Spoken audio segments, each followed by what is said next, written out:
Today is time to talk about legends. Hang on a What is minute. legend? Who is this guy? Fame? This is not the An intro. icon. Great. Genius. Get rid of So him. it is very How exciting do to be I talking mute today this about a guy? retro gaming legend. No, that's not Legend so worked. Oh, come on. We're not ready for that yet.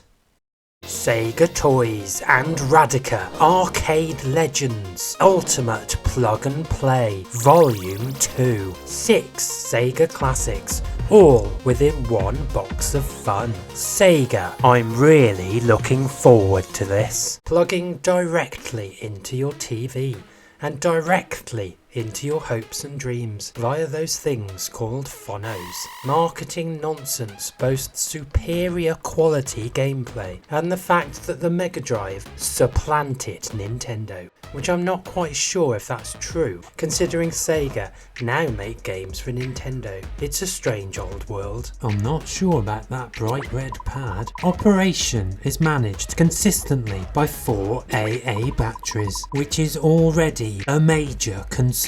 The only thing that dies faster than my motivation to replace them. Technically a console, and technically we now have 6 ways in which to spend our time. Only one pad means instant fun deficit. The moment of truth awaits. It's time to unleash the power. Alternatively, you could opt for a Sega Megadrive Mini, which has 42 games, HDMI, 2-player, and a whole heap of fun built in.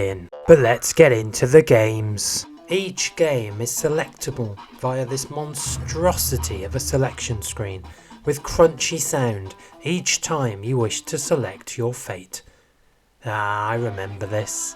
An utter classic. Surely we're in safe hands now. Sonic was a comic, and then he was no more. Not quite how I remember the sound though.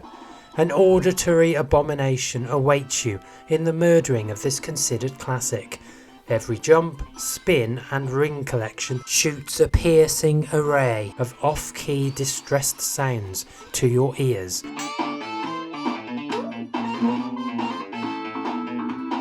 My good friend once described this game as the most annoying game he had ever played, and he absolutely hated that stupid hedgehog called Sonic. If this is your first exposure to Sir Spin-A-Lot, then you are highly likely to agree with my friend. Just awful. I think my fridge would do a better job of emulating this game. Loved that bit. This music and selection screen really does not get any better. In fact, it slowly sucks your soul and does not inspire or welcome you into the promised fun land of Sega arcade classics. So let's get on with it. Columns is a classic game, similar to Tetris, but not the same. Stack coloured blocks of 3 or more to make them disappear continually until the game gets quicker and quicker and you panic, resulting in your ultimate demise. You would think it wouldn't be difficult to mess this game up. You would think it would be easy to recreate the lovely, relaxing music accompanied by the relaxing yet clever difficulty level. And you would think that by thinking about all that this game would be a joy to play on a miniaturised portable Megadrive, but sometimes you can think too much.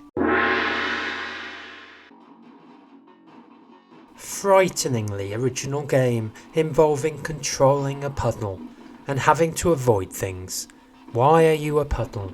Because you stepped somewhere you shouldn't have, into a laboratory full of chemical waste.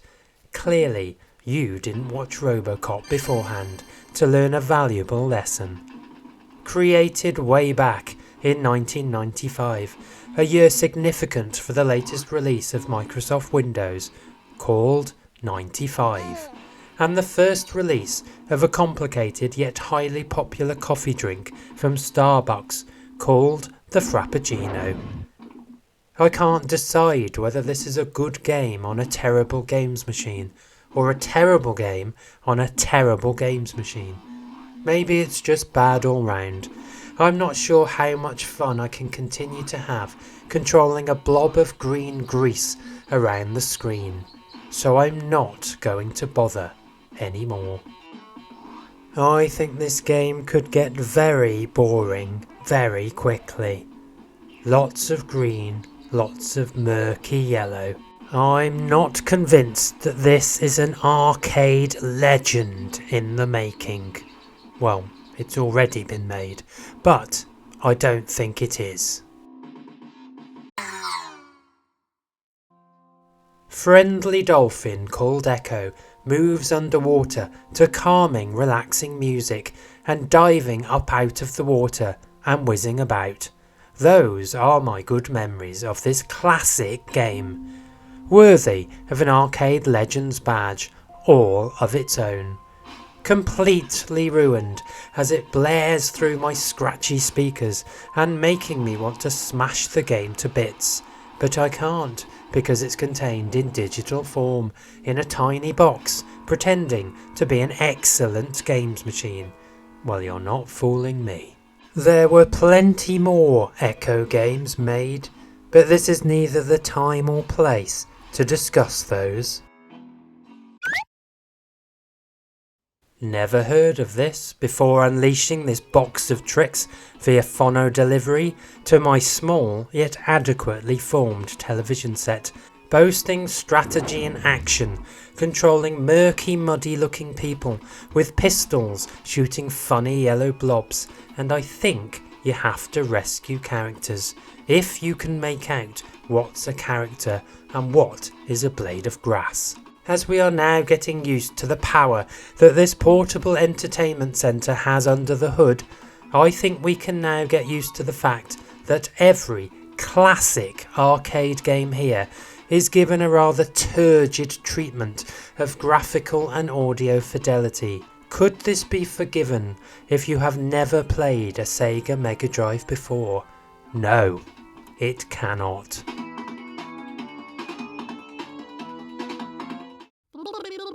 Who is Alex Kidd, and why has he got himself stuck in an enchanted castle? The 5th game in the series, for those that care, proving that Alex Kidd is always getting himself into awkward predicaments. The usual colourful fare of jumping and hitting enemies in an overly colourful and cutesy platform adventure. Never been much of a fan of Alex Kidd, so suitably unimpressed that Sega had chosen to select this adventure for its mystical black plastic pseudo-recreation of a landmark games console.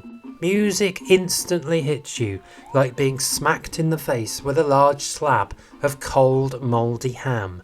Blips and blops to make you instantly want to smash your head through the nearest window. And if windows are not currently available, pick any suitable sharp implement to cause immediate relief from this mind-numbing game. Is this a good recreation of a much beloved franchise? It doesn't seem to be, unless Alex Kidd always did bleep and blop his way through custard and spouting unintelligible nonsense. No, it really isn't my lucky day, as I'm playing Alex Kidd on the Radica plug and play system. Truly, truly awful.